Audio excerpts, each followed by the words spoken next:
Dans cette seconde partie, je vais vous apprendre comment rentrer dans le menu utilisateur. Dans ce cas, on allume la télécommande. Nous allons appuyer sur la touche OK. Cette touche me permet d'activer, vous voyez, une liste de menus. On se déplace dans les menus avec la flèche du bas, la flèche du haut, et nous allons aller sur Réglages utilisateurs. On appuie sur OK pour rentrer dans les réglages utilisateurs.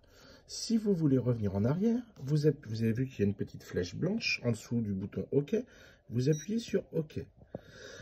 Il ne sert à rien d'aller sur Activer Auto et Activer Powerful. Je trouve que ça gêne un peu le fonctionnement du poêle. Donc moi, pour ma part, je ne préfère ne pas les mettre. En appuyant sur OK, je rentre dans le menu utilisateur.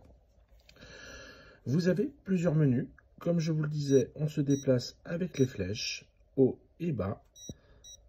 Et pour rentrer dans le menu, par exemple dans le menu ventilation, on appuie sur OK.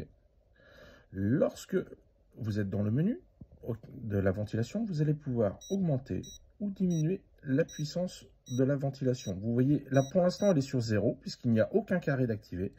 La ventilation est éteinte. Si vous voulez un peu de ventilation, vous pouvez vous mettre sur 2 par exemple. Et on appuie sur OK. Automatiquement, la ventilation se met en fonctionnement.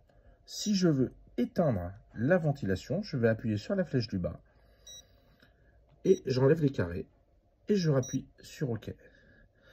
Pour les poêles munis d'une canalisation, c'est-à-dire d'une sortie qui permet de chauffer des bouches à l'arrière du poêle, vous appuyez sur la flèche du bas.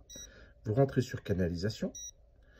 Vous allez dans Réglages manuels et vous aurez exactement la même chose, des petites barres. Alors certains poêles sont menus de 2 canalisations, auquel cas vous avez les 2 barres.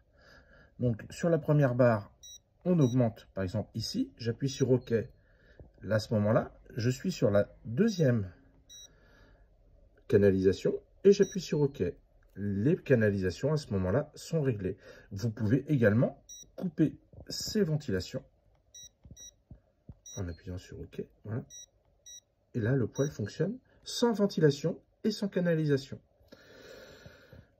Je vais revenir sur le menu. Vous avez le menu chronothermostat qui vous permet d'activer la programmation. Ce sera l'objet d'une 3e vidéo où je vous montrerai comment faire une programmation horaire pour votre poêle à granulés.